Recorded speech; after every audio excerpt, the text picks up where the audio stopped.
Tonight on The Overtime, we'll talk about high school football midseason grades, NAU cross country's odds to making it to the national championship again, how the Phoenix Suns are looking this upcoming season, and what players to look out for on the NAU golf team.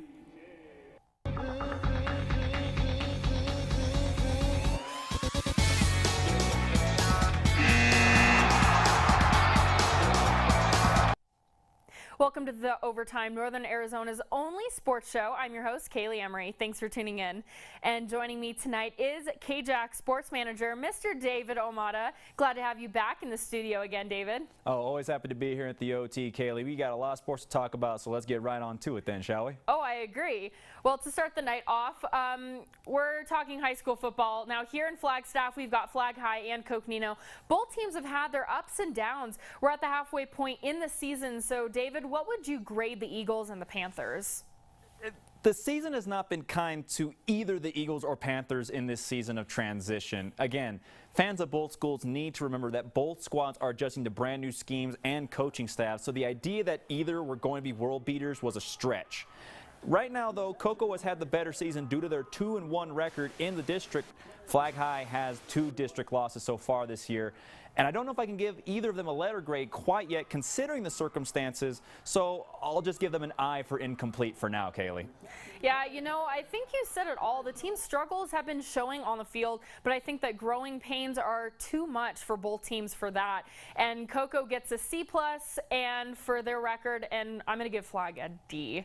But moving from the football field to the golf course, golf season has begun for NAU, and last spring season the women were first, well, with the addition of a few new freshmen and a transfer athlete. David, what golfers should we be on the lookout for this season? Well, the golf team this year is going to miss the presence of Caitlin Parsons, to be sure. She graduated last semester, was a leader for this team, and she only placed out of the top 10 4 times in 10 appearances. With the Lumberjacks, this year, you need to look to Brittany McKee to step in and become a ringer for the squad. She was one of the few players who took part in all 10 courses last year and had a respectable 78.86 score on her swings, which was the lowest average for players on the team that year. I think she can lower that by 3 points and is already showing signs of a terrific play in this early tournaments that the Jacks are competing in so far this year. David, losing a player like Parsons is never easy, but I think the Jacks have enough returners to win another conference title. Well, moving on from the golf course to the track, cross country is still in action. What do you think the chances are that Coach Hines will take these men and women back to a national championship? Well, when you consider the men's squad is ranked in the top 3 already this year, Kaleigh, you gotta love their chances. On the men's side, it's no surprise to see them at least dominate the way that they have so far. NAU, whether our home audience recognizes it or not, is a natural powerhouse in the sport, and they continue to flex their muscles as they have finished first in 2 of the 3 races so far this year. On the women's side, they are doing things very well, as to be sure, finishing 3rd in their first race of the year. Expect the women to make a splash at the regional championships. As for the men, they will look to be top contenders to add yet another banner to the already stacked trophy case for the cross-country team. You know, Coach Hines has taken these men and a number of individual women to national championships and brought home some very respectable performances, including a second-place team finish last year by the men's side. The Jacks have brought in some top transfers and recruits and have 2 amazing returners, including Matt McElroy and Futsam Ziena Slazi. There are still a number of invites left, so we will have to wait and see how this team shapes up. But moving on, the Phoenix Suns, they were here in Flagstaff last week for training camp, which was pretty exciting. But now that they have left, they have already started their preseason, with their first game being on Wednesday against foreign opponent Flamengo Brazil, and today against the Denver Nuggets. With the addition of new rookies, contract extensions, and free agents, how do you think the Suns will perform this season? Make no mistake about it, Kaleigh. I grew up a Suns fan. I love the way the team plays. It is an entertaining show, to say the least, but I'm also a fan of good old-fashioned basketball where the game is slowed and played in the post. If the scrimmage showed me anything, it is that Miles Plumlee is going to be very isolated in the paint this year with Alex Len hurt to start the season off. The power forward slot is stacked for the Suns right now with outside shooters in the Morris twins, Shavlik Randolph. One thing Suns fans will have to deal with over and over again is the lack of rebounding from this team. And I think that lack of rebounding is a major concern, at least in my opinion, and I think we'll see another top 10 finish in the West but most likely the Suns will be on the outside looking in. Yeah, you know, I was on the sidelines for the scrimmage here in Flag, and though the guys look pretty good, I think that it's just way too early to tell how they will play for the regular season. But it's safe for us Arizona fans to just hope for the best and maybe expect a playoff appearance. Well, thanks for joining me, David, and I'll actually see you in a little bit. Oh, looking forward to it, Kaleigh. All right, well, stick around because Cody Cameron sat down with NAU cross-country runner Melanie Townsend to talk about the season and her recent success. So stay tuned. We'll be right back with more action on the Overtime.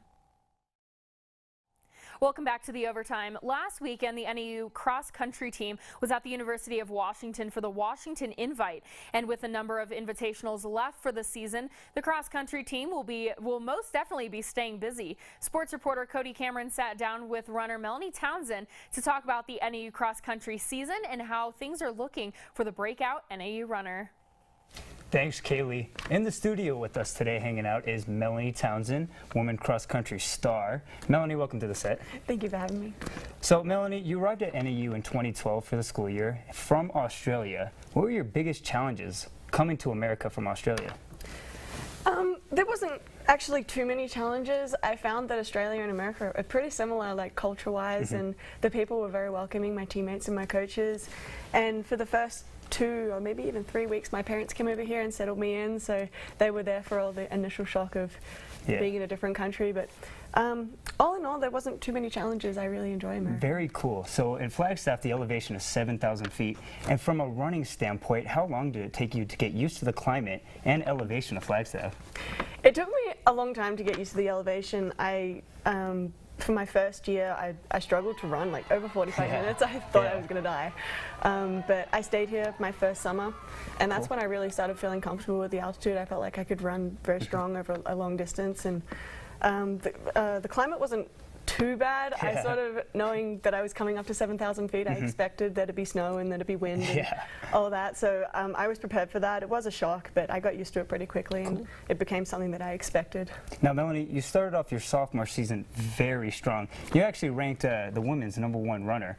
Tell me about your early success at NAU. Yeah. My freshman year, it was a shock going to all the big races and seeing all the top girls, and I found it really inspiring to see them and just know that I had a long way to go if I wanted to be able to compete with them. So when I did stay up here that summer, my focus was 100% getting to the national level and being able to compete with the top girls. So I think my focus and sort of dedication to doing all the little things is what got me to this point. Cool. Sadly, you know, your season ended on a season-ending injury. Talk about your off-season and how you prepared for this year after the devastating injury last season. Yeah, it was unfortunate both for myself and for the team. I'd worked really hard that summer to be able to be successful last season, and I didn't really get to show it. So this summer I was a lot smarter about my training. I know that I didn't have to make as big as a jump as I did from my freshman year, so it was a relaxing summer. I went home and I spent some time with my friends and my family, and they kept me from going crazy and getting really overworking this summer. Now, Melanie, tell us what your training methods are like and how you're so good. Thank you. Yeah, honestly it's a lot of consistent training and learning how to train at altitude. Obviously, we can't run as fast up here as you do down at sea level, and you have to be careful not to dig yourself in a hole. So just about getting that consistent hard work in, and putting in all the little extra time for rolling out and stretching and that sort of stuff to stay healthy. Now, Melanie, you just came back from Seattle and you ran a 6K time of 20 minutes and 18 seconds and took second overall. Your next invitational is the NCAA pre-invitational in Indianapolis next week. How excited are you for that race? Are you looking forward to it? Yeah, no, I'm really excited. At Washington, I was sort of telling my coaches this. I felt like I raced the whole way, and I was shocked to be where I was in the race. Like, it got to halfway, and I'm like, okay, I'm still here. I'm still with the front girls. And then with the K to go, I was so happy to be up the front that I felt like I didn't give myself the best opportunity to compete. So I'm going into pre-nats knowing that it's going to be hard work, and I'm going to have to run hard to stay with those girls. But at the same time, I feel like I belong there now, and I'm ready to compete hard. Well, Melanie, thank you so much for joining us. Cody Cameron, Melanie Townsend, back to you, Kaleigh. Special thanks to Cody Cameron and lumberjack distance runner Melanie Townsend. Coming up, Sydney Troxell, you've got our weekend sports preview. How's it looking this weekend? That's right, Kaleigh. We've got a packed sports weekend, and I'll tell you about it more coming up. Welcome back to the Overtime. My name is Sydney Troxell, and we have a full slate of weekend sports coming your way. Coconino High School will host the Prescott High Badgers at 7 p.m. tonight. The Bradshaw Mountain will take a trip to the Sky Dome to play the Flagstaff Eagles. The Eagles hope to break their 5-game losing streak as this game will kick off at 7:30 at the Walk-Up Sky Dome. Tomorrow night, the Lady Jacks volleyball team continued for their recent success as they face Montana State at 7 p.m. in the Roll Activity Center. And the NAU women's golf team will advance to Day 2 of the Ron Moore Intercollegiate Tournament in Denver, Colorado at the University of Denver. The results and final standings can be found at the nauathletics.com. And on to the soccer field, the NPA Spartan soccer teams will both be in action this weekend. The boys team will take on Grand Canyon High at 11 a.m., followed by the girls clashing with Camp Verde at 1. And to cap off our sports weekend, the NAU women's soccer team will finish their road trip at the University of Northern Colorado. This game starts at noon on Sunday with the results and live streaming through NAU Athletics. Those are your weekend sports, so get on out and support your local teams. All right, thanks, Sydney, for this weekend sports schedule. Looking like it'll be yet another busy one. You know, Kaleigh, I'm excited to see if either football team can turn their seasons around. And Sydney, how about you? Oh, I'll definitely be out there at the NAU volleyball match tomorrow night. This team is looking real strong. Oh, totally agree. David, nothing is better than a little high school football on Friday nights and some NAU volleyball. Well, Sydney, I'm excited to see how the girls will do. And from the whole crew here at The Overtime, David, Cody, Sydney, and myself, thanks everyone for tuning in. And don't forget to catch some sports action this weekend and check back next Friday for another edition of The Overtime. Good night, everyone.